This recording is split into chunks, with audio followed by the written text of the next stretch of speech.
inestable, en ningún momento llega a ser definitivo, y me parece que es la gran y de fondo orientación de esta reforma: quebrar a uno de los sectores con más posibilidades de tener una convergencia colectiva y de lucha. Entonces, porque creo en la equidad, porque hasta que me muera consideraré que la utopía de una sociedad en la cual no prospere el egoísmo y la concentración, sino la distribución del ingreso, no tengo ningún empacho. Yo adhiero y peleo desde la perspectiva socialista. No hay broma. Y creo que entonces la propuesta de las normales rurales y de todo el normalismo, en efecto, tendría que abrevar muchísimo más de Freire y de la educación como práctica de la libertad, de la educación liberadora, de los grandes pedagogos mexicanos, de Rebsamen y un montón de personas que pensaron la educación a profundidad. Pero sí creo que una de las dimensiones más importantes del socialismo como proyecto de lucha, pero también como proyecto individual, es que tiene que ser un socialismo muy bien fundado en el conocimiento a fondo de la historia, de la economía, de la sociología. Es decir, el socialismo es una cosa muy seria. El mejor conocedor que hasta el momento sabemos de la economía neoclásica fue Marx. Estudiaba mucho.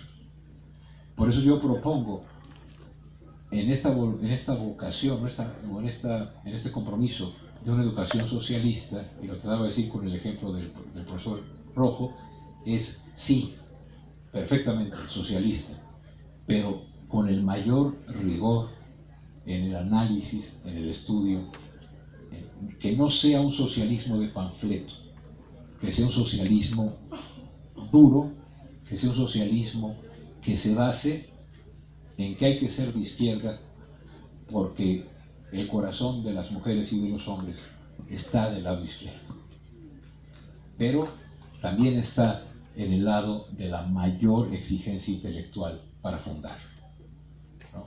Entonces, un socialismo sólido, un socialismo militante, un socialismo inteligente, un socialismo creativo, es nuestra única esperanza. Por el otro lado, por el lado neoliberal, no solamente estamos perdidos, está perdido el país y prosperará la concentración brutal del ingreso, ¿no?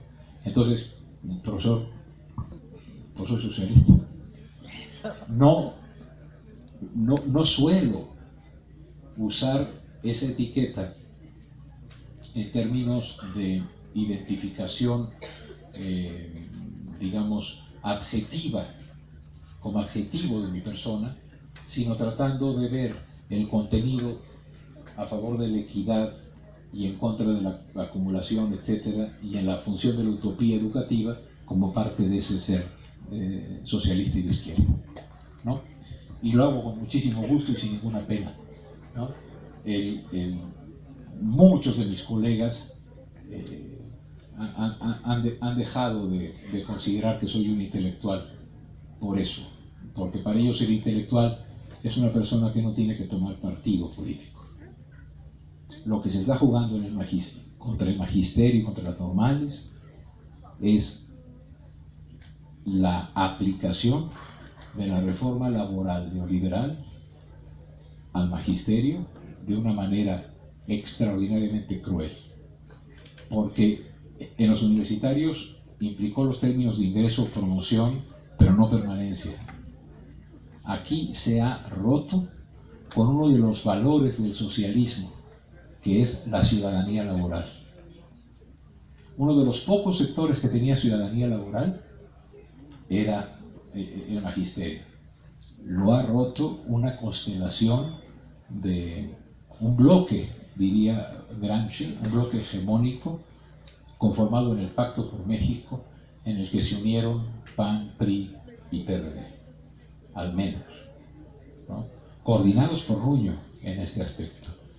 Entonces sí, ahora,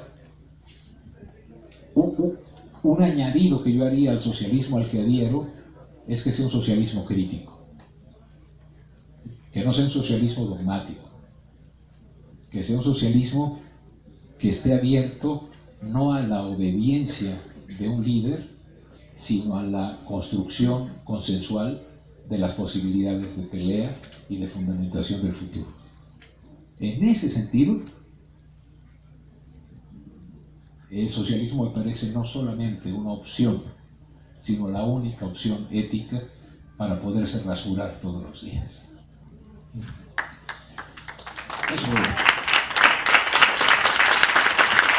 El que tengan una orientación socialista no las hace, no las dispensa de su fundamentación pedagógica, de su fundamentación en una pedagogía libre, en una pedagogía crítica, en una pedagogía que sospeche de las formas de trabajo de la escuela centralista, centralista en el maestro y centralista en el conocimiento como una forma de repetir y no de pensar críticamente. Y además, gracias por hablar. ¿Qué fue? Mazahua. Por azares de la vida, yo trabajé de profe 6 años en Chiapas, allí por el rumbo de Yajalón. Entonces, Vinchite Aguotán, hermano. Me acuerdo que una de las frases más importantes que aprendí en el celtal rudimentario que tengo es que olvidar se dice Chaicotán, se me cayó del corazón.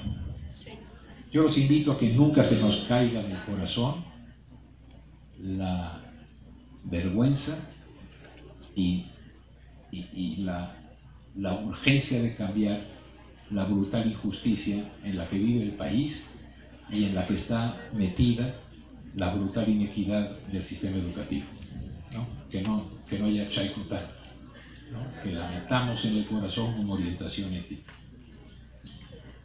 Me parece que así como se ha simplificado el problema en términos del magisterio, también se ha simplificado, profesor, que la reacción contra la reforma es de la 22, de los revoltosos de Guerrero y de Michoacán. No se han dado cuenta, y yo sí, poquito, son 11.200 que hacen el favor de echarle un ojito a la cosita del Facebook, que están echándole un ojo a Educación Futura, a los esfuerzos que hacemos en las redes, porque no tenemos acceso a los medios.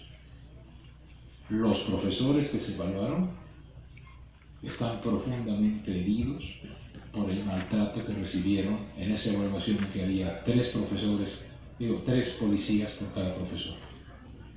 Es una ignominia que va a pasar a la historia. Cuando pasen las fotos y digan, ¿qué es eso? No, pues era un motín. No, era la evaluación de los profesores. Esa imagen me parece que los va a condenar, ¿no? Y sí me parece que hay muchas vetas. La carta, a ver, ¿por qué la carta? Y hay que ser también políticos. ¿Por qué la carta tiene lo que tiene? Porque queríamos que la firmaran muchos. Y uno tiene que medir el impacto político que va a tener la carta, creo, en términos de desautorizar la evaluación. En el momento que nosotros hubiéramos dicho apoyamos a B, C o D, perdemos las firmas, la mitad de las firmas. En otros aspectos, en otros momentos, como en el diálogo el diálogo nacional por la educación, ahí voy a estar y voy a diferir, como he diferido miles de veces con mi colega Pérez Rocha, y voy a escucharlo, y voy a escuchar a Hugo y a los dos Hugos, a Casanova y a Boites. Pero, otra vez, la suscripción, la firma, convocando ese diálogo nacional, no es el llamado a llegar a un pensamiento único, sino abrir a un espacio de diferencia con un hilo conductor. El hilo conductor ve que este país no tiene más alternativa ética y política decente que la izquierda, y que un socialismo que no sea dogmático, que esté bien fundado en el conocimiento, que no tenga miedo a estudiar, que no tenga miedo sobre todo a estudiar a los contrarios para poder generar una crítica bien fundada. Mi principal chamba como socialista, como gente de izquierda, es fundar lo más posible la crítica que le hago al gobierno. Es mi mejor contribución. Y bueno, pues muchas gracias.